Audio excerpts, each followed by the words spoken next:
Okay, Tov. Today's daf is daf Vav. And the Gemara now is going to object to Abaye. Abaye, if you recall, said that even Rabbi Yehuda, who in get requires both Vidain and Minoi, agrees that universally the halacha is that Yadayim she'ena mochichos havin Yadayim. And get is the exception because the Torah says because of let's say for krisus and you need krisus. Meisvei, a person has, let's say for example, a loaf of bread laying in front of him. V'yomar, and he declares, Harei hu olai. Harei ze olai.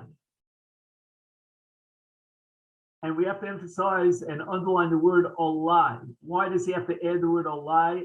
Awesome. Mipnei shehu yad likarban. That this language of harei zeh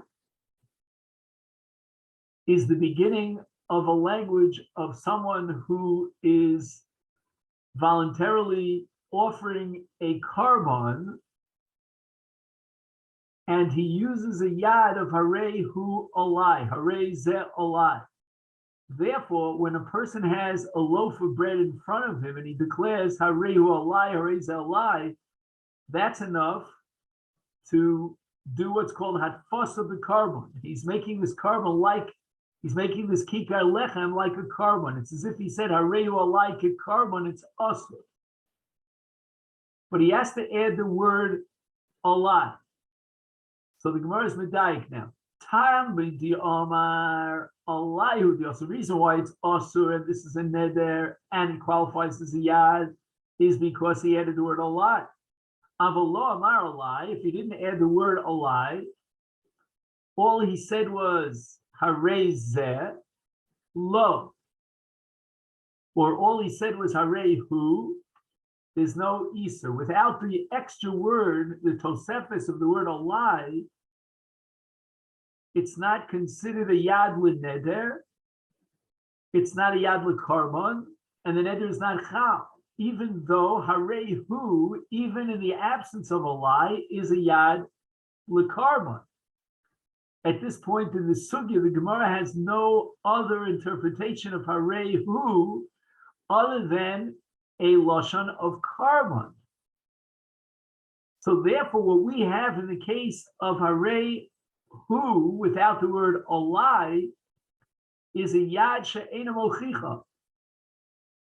And we see from this diuk in the brisa that a yad she'ena mochiach lo haviyad. Tiyuvta de Abaye. Abaye is the one who said that everybody agrees that yad she'ena mochiach haviyad. Abaye is now going to argue that harei hu or harei olai in the absence,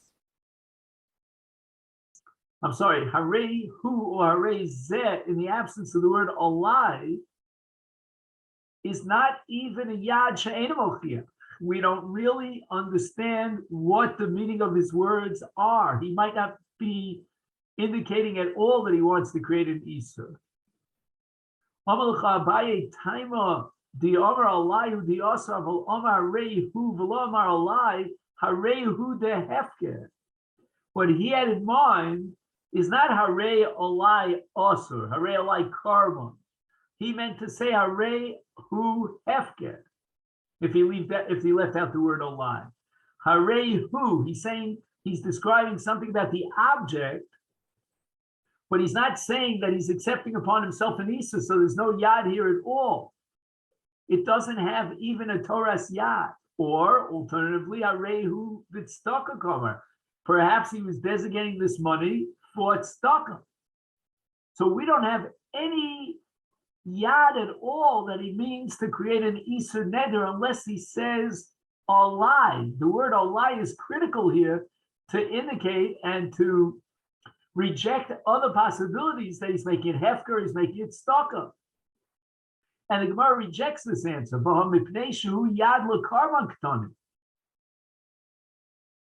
Brisa is telling us that the reason why this kikar is asur, when he says harei hu olai, is not because it's a yad l'neder, but rather because it's a yad l'karbon.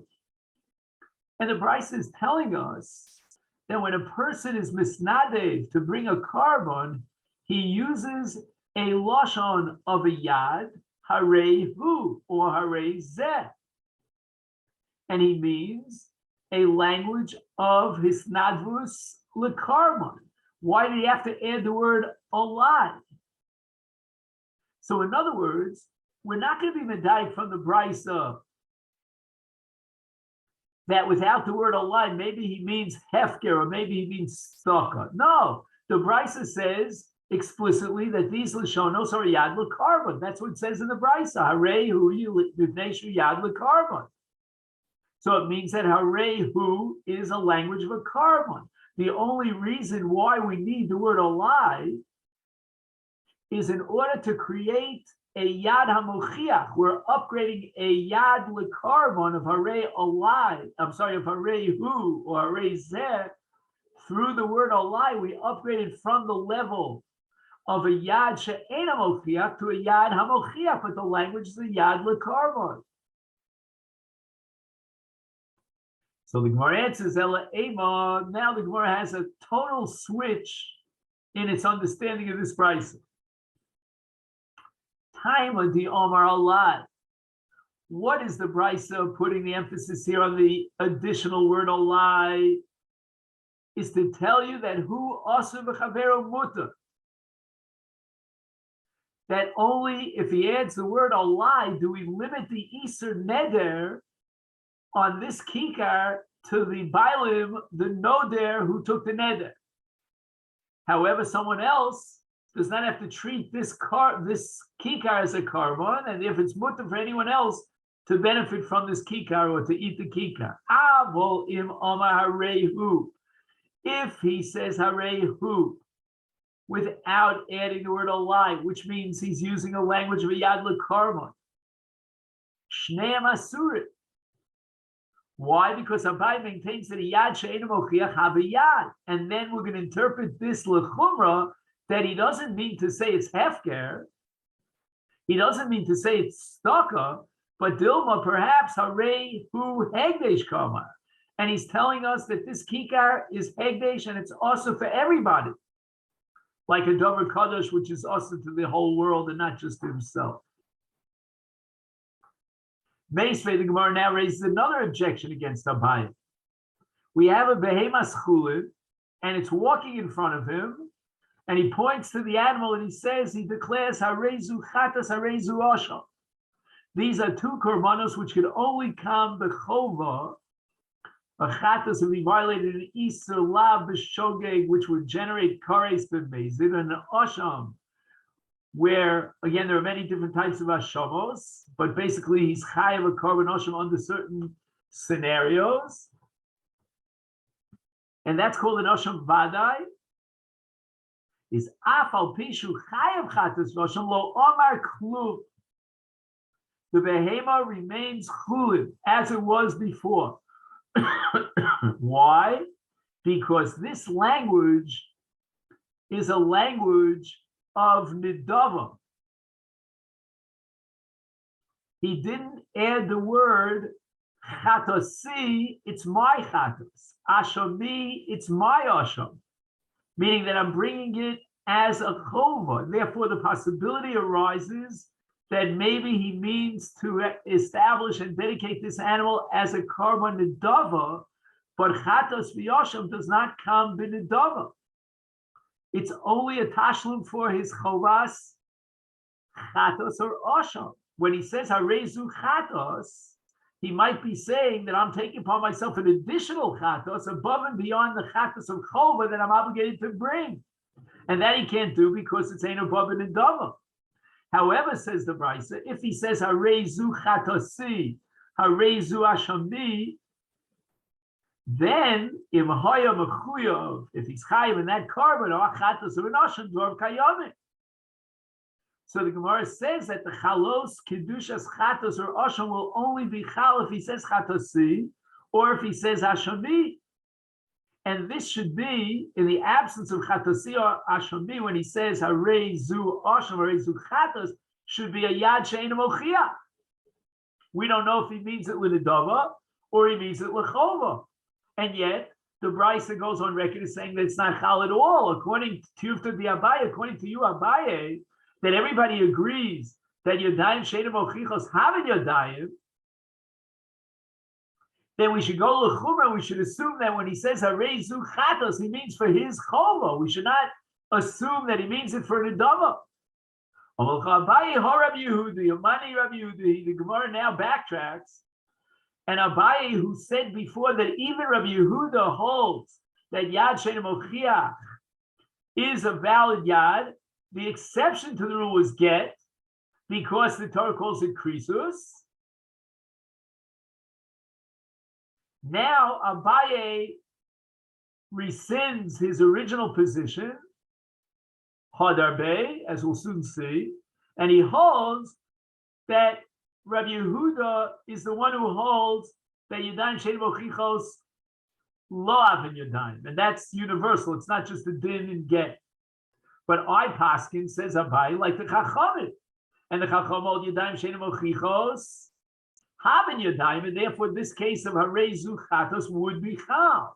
So Abaye who Diomar no Amri Afilu Rabbi Yehuda, Abaye until now squared off even with Rabbi Yehuda, and he held that Rabbi Yehuda was only pushing a separate, unique din, a singular halach and get, that get because it requires krisus needs of vados, but in other dinim, beyond the scope of Gittin and Gerushin, where you don't require krisus, Rabbi Yehuda would agree that a Yad She'ein Mochiach have a Yad. So the Gemara answers, Hadarbe. The Gemara says that Abaye retracts his original position. He concedes that even in other dinim, there's a machlokas between Rabbi Yehuda and the Chachamim, kasher, according to Rabbi Yehuda, Yodayim She'ein Mochichos lo avin Yodayim, but I'm going to paskin, says Abaye, like the Chacham, Yodayim She'ein Mochichos having Yodayim, and therefore if a person declares Harei Zu Chatos, Harei Zu Osham, it will be Chal. So the Gemara says, Elo lema rava diomar Rabbi Yehuda. If now you're telling me that the entire structure that we created on the previous Omer on Daf Pei yesterday, namely that Abaye works his way out even according to Rabbi Yehuda, and Rava works his way out even according to Chachamim, now that you're saying no, Abaye admits that it's a machlokas tanoim and he holds like the Chachamim, is that Rava by definition would be holding like Rabbi Yehuda. And the Gemara says, no, you don't have to say that. I hold that even the Rabbanan would agree that as a general rule we need and we require daimochichos. Get is the exception because of the rule and the umdin of Eino the Megarish Eishes Chavero Ad Kan Lo Kavi Rabbanan to Lo Be'inen Yadayim Mochichos El Gabi Get. In general, we need Yadayim Mochichos, even according to the Rabbanan. The Rabbanan only disagree with Rabbi Yehuda in the special case of get, because in the case of get, Eino the Megarish Eishes Chavero Bi'alma Yadayim Be'inon Mochichos Yadayim Mochichos. We need a Yad Mochia. And therefore, in the case of Harei Zu Chatas, Harei Zu Asham, if it would qualify as Yadayim She'eino Mochichos, then everybody would agree, even the Rabbanon, that it's not Chal. The Rabbanon waived the requirement of Mochichos in the case of get as a unique exception to the rule, because in get we can activate the principle and the raya of Eino the Megarish Eishes Chavero, and therefore we don't need Minoy.